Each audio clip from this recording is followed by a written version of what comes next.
Welcome, Todd Raffel with Eightfold. Eightfold.ai is the domain name or a talent intelligence platform. I'm here with Martin Burns. Martin Burns is with HireClicks. It's got an X on the end if you look it up, HireClicks. He also has a very active Facebook group called Talent Product Plays.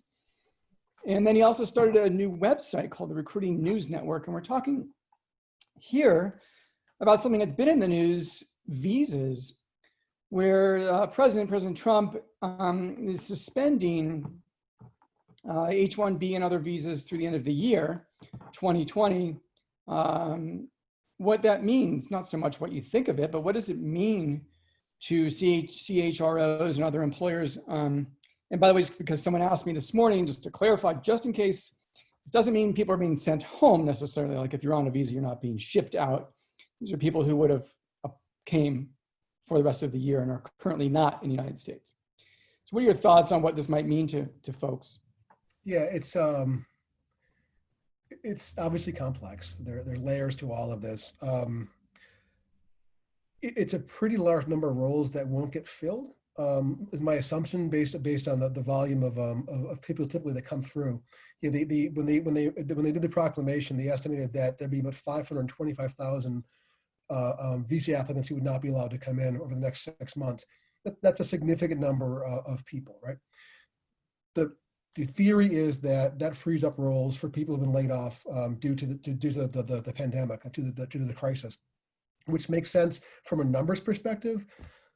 My concern is that when you look at the skills gap, right, because the people who are being laid off weren't typically technologists. There was obviously some tech firms who were doing layoffs. That's happened, but the overall unemployment rate for folks in the IT sector actually got tighter in the last month or so. So while the rest of the world was getting laid off, there was more hiring happening in IT, and that's, I mean, you think about as one example, Zoom. We're on Zoom right now. Zoom spiked up like crazy. So a lot of firms like that were providing services began hiring. Colleges and universities can't hire enough technology talent right now because they're all going online. So those roles are still getting filled and are still out there. But a truck driver who got laid off can't walk in to Facebook and pick up a role as a developer. They can't walk in and do Java. They can't walk in and do MIS work. It's just I mean, give them 6 months to a year maybe, but not right away. They're not gonna backfill those roles. Those roles will still be open.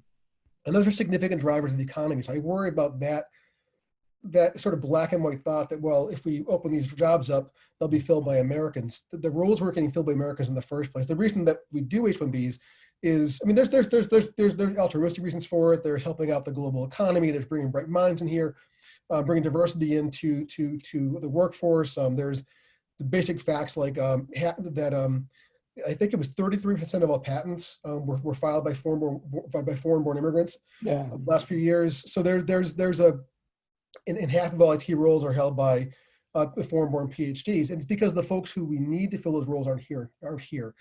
And having been a practitioner for years before I joined HireClicks and then started RNN, we did a lot of H1Bs. We had to, and they're wonderful people. It's worth doing because you get a diverse culture. But it's hard and it's expensive, and you're not underpaying the people because there's regulations around that. So you're not saving money by doing H1B. It's extra work, it's legal fees.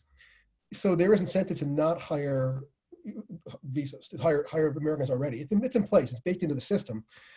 So cutting it off seems to me a little sudden, and it's going to be hard scramble to get to recover from. And it's not just technology. It's the restaurant sector. I was talking to a good friend who works in the restaurant industry, and he was saying that Cape Cod is here in Massachusetts, where I'm from.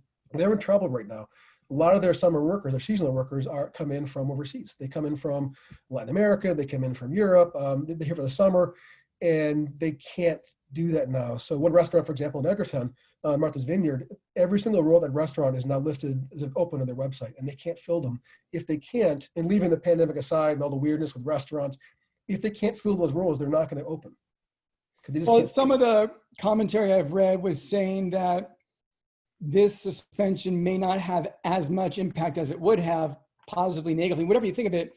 It simply won't have quite the positive impact either way, simply because of the several 100,000 people who this affects, in reality, many of them were not going to come because of the virus and the Sure. flights and concerns and all that. So there's not that many people flying anyhow. I don't know. What do you think of that? No, that's a very fair point. It's a very fair point. My concern there is what it does to our brand globally. So what we're showing the world right now is the sort of empty gesture, essentially, that could do damage to us. So they may not be coming anyway. So why even bother doing it? It seems to be something done during an election year, and that troubles me for the long-term effects. And we have the CEO and founder of Shopify. They're based in Canada. He's a German-born immigrant to Canada. He's now putting up on Twitter saying, "Hey, this is you guys. I think it was yesterday. If you can't go to the U.S., come here. Canada's open for business. We have lots of locations around the world. We're really good at handling immigration, and so this becomes a marketing tool for other countries. It's sort of unnecessary brand damage. It seems kind of it seems election year politic, basically, and short-sighted. And to your point, they may not be coming here anyways, but even still, if they were coming here now, now we definitely can't fill the roles. Or we couldn't hire somebody. Maybe they say we can't relocate in 2020, but we want to come over. So we start the visa process for them now, and then sort of delay their move. Now even that, I think even that slowed down or stopped. I think in closing, fair to say it puts the onus on employers to figure out ways to fill. I know you said maybe a truck driver can't take a job tomorrow or something, but maybe there are employees either on staff or contingent or just out there not employed who have the potential to take jobs at a company because they've got some similar kind of skill and could take a job. Sure.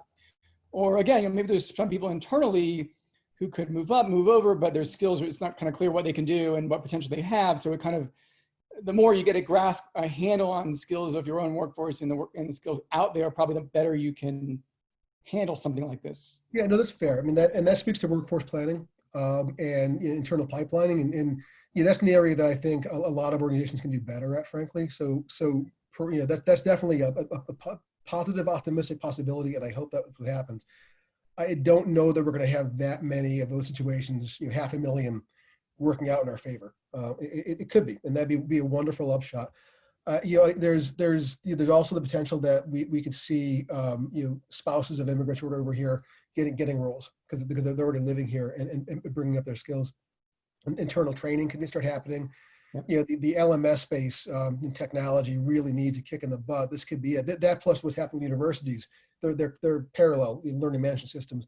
It could be that helps that specter out too. That'd be hopeful. The cynic in me says it's going to lead to outsourcing, frankly, because it's a lot easier to basically spin up a shop in some other country and find folks there locally, as opposed to start doing this internal pathing, because that's they exist overseas already. They were hurting, actually, because we were starting to bring folks back onshore. We were doing onshoring the last 5-6 years, and that was a wonderful thing. But if that's stopped, my assumption is we'll see offshoring start. That's just faster and cheaper, and the models exist. Martin Burns, thank you. He's a former talent leader himself, now with HireClicks, recruiting news network, as well as the Facebook group I mentioned, Talent Product Plays. Thanks. Couple hats I wear.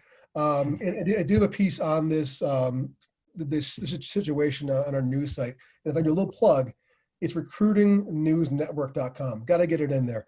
No problem. But yeah, it's a news site for the industry. Come check us out. And Todd, thanks for your time. I appreciate this. It's interesting.